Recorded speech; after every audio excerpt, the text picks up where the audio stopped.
Hey, I'm Vegon, this is Psychedelic Actualization. On this channel, we talk about topics like self-actualization, self-realization, and working with psychedelics to live a more authentic and fulfilling life. Today I want to share how I prepared for my ayahuasca experience. And preparation in the psychedelic space is such an interesting word, right?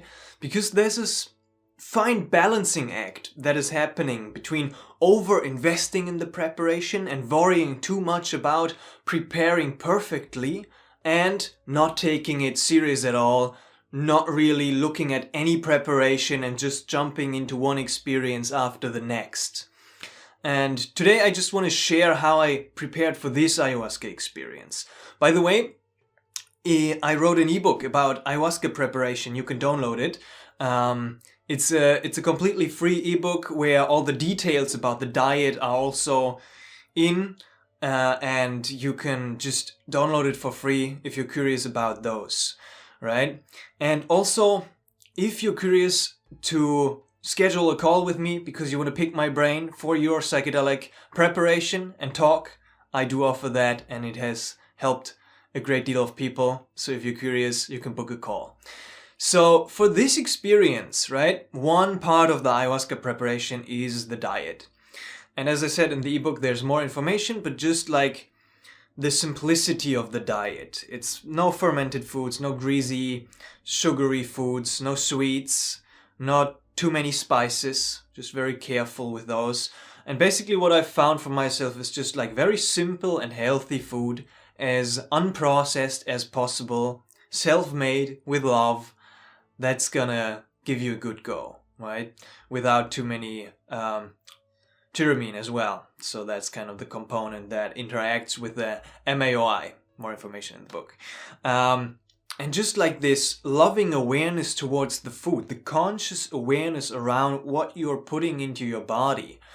Like at least I would say 3 to 4 days before, maybe a week or two, whatever feels right for you, is a good practice, right? To sacrifice kind of some things that you maybe crave for or like to have in your diet, like all the fats and all the sugar, and to really cut those out to tune in to the experience, right? It's not just about the physical things in the food itself, but also it's like a nice reminder for myself to be very conscious about what I consume. So that's one part.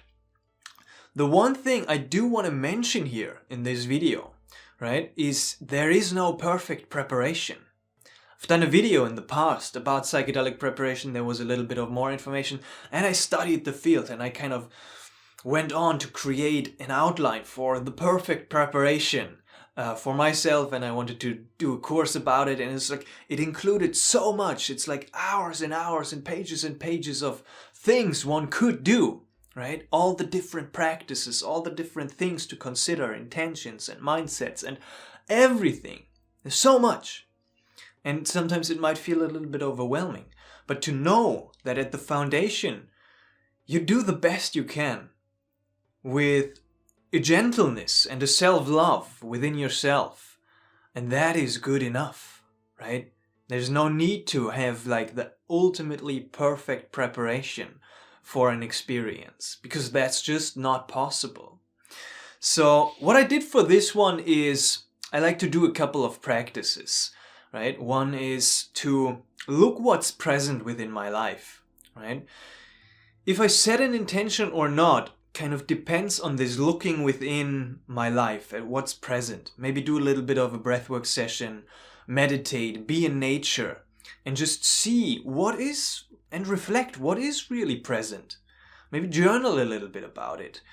And from there on, either comes up a topic of like, my family, like there's something going on with my family, or there is something going on with my work that's not fully aligned, or there's something that's fully aligned and I truly want to go deeper into this spiritual depth, or whatever it is. And those topics that are on the surface level, sometimes I bring those into the ceremony, into the experience, because I'm like, hey, that's what's present for me, and kind of to start the dialogue off with the medicine of like, hey, that's my topics. For example, this one, it was sickness, which is present for me, and also family related things. And sometimes that's also a nice reminder. It's not fully important to hold on to these intentions and topics in the experience itself. For myself, on this weekend with ayahuasca, I brought these sessions, these topics into the session, and then I was letting go of them in the session and was kind of opening myself more up for the medicine to lead and to show me what's truly on the menu for me today. And it had very little to do with my sickness, and it had nothing to do with my family. And I was like, oh, I didn't even know. But it was such a wonderful experience of grace, which I'm going to share in the next coming weeks. Stay tuned for that. It was incredible. So that's kind of with the intention. And intention can also be something which is non-directive. So it doesn't have to be a specific question or a topic, even though that might be powerful. It can also be just a simple statement of, I want to open myself up to trust the medicine and to let the medicine show me what I need to know, right? These catchy phrases of some intentions, those are also perfectly fine, right? But to contemplate a little bit of like this, what's present, and with what mindset and attitude do I want to approach the ceremony? And that's speaking to the next part, which is kind of tuning in, right? As I mentioned, being gentle with myself. That's what I did. Kind of relax a little bit more. Maybe sit a little bit more. Just meditate and tune in spiritually, mentally, kind of having this on the outlook, because it's not a completely spontaneous decision to go into an ayahuasca retreat. Maybe at times it is, but usually it isn't.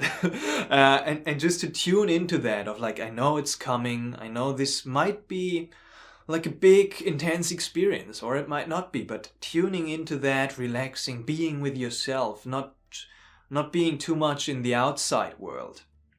And that speaks also to kind of some of the more restrictions that are recommended of not engaging too much in other substances and drugs, may it be caffeine or even cacao or cannabis, right? And to stay away from those, to tune in to the one specific substance that you want to go deeper with. Also including other people's energy. There's a little bit of a controversy around that, and but yeah, it speaks to this being with yourself and not casually engaging with other people like too much, or getting into fights, or right, getting into sexual contact too much with other people, because that's automatically gonna stay with you in your energetic system automatically when you come very close to other people, right? So taking this time for myself, that's what I've been doing this time, and it was good. It's kind of this loving patience. And regarding the outside world, that's one practice I also love to do, is clearing. It's called clearing. I did a psychedelic course from John a couple of years ago, and he introduced this idea of clearing, and I've been doing it myself, and it was just a nice formulation of that. So thanks to that. And it basically means to clear up everything in your life before you go into very deep psychedelic ceremony, as best as you can, right? If it's not possible, it's not possible. But if there's something that's like, you just gotta need something, you gotta fix something on the house, and it's been present for like weeks, and it's kind of in the back of your mind, just do it. Get it out of your way. Answer all your emails, answer everybody with your phone, and just like be clear on everybody, not having to answer like long messages, or clear everything regarding your work as best as you can, to have like as much of a clean slate as possible, even physically, right? Clean up your space in your house, to be, and your mind, right? to be as clear as possible. And yeah, clearing everything out is just such a wonderful practice. And you'll know what kind of needs a little bit of clearing before, if you do the other thing of like looking into your own experience. So that's just a couple things, right? Then otherwise just relax, breathe, sleep well, take care of yourself. And that's what I've been doing for this one. And even though I said it's like there's so many more practices that one can do, and we'll go into them in the future on this channel, But this is what I did for this experience, for this ayahuasca ceremony, and it was perfectly fine. It's just like 5 days before, tuning in and being ready. And it's unique for each individual. So do what feels right for you. Listen to your body, listen to your own intuition, and trust your own wisdom, and you'll be good. You'll be good. Still, if you want to read the ayahuasca preparation workbook, it's a good one. And also, if you want to talk to me, check out the link in the description, as I'm practicing preparation consultation and integration coaching. So all the best for your upcoming journeys and travels. Hope you enjoyed that one. Many blessings. See you in the next one.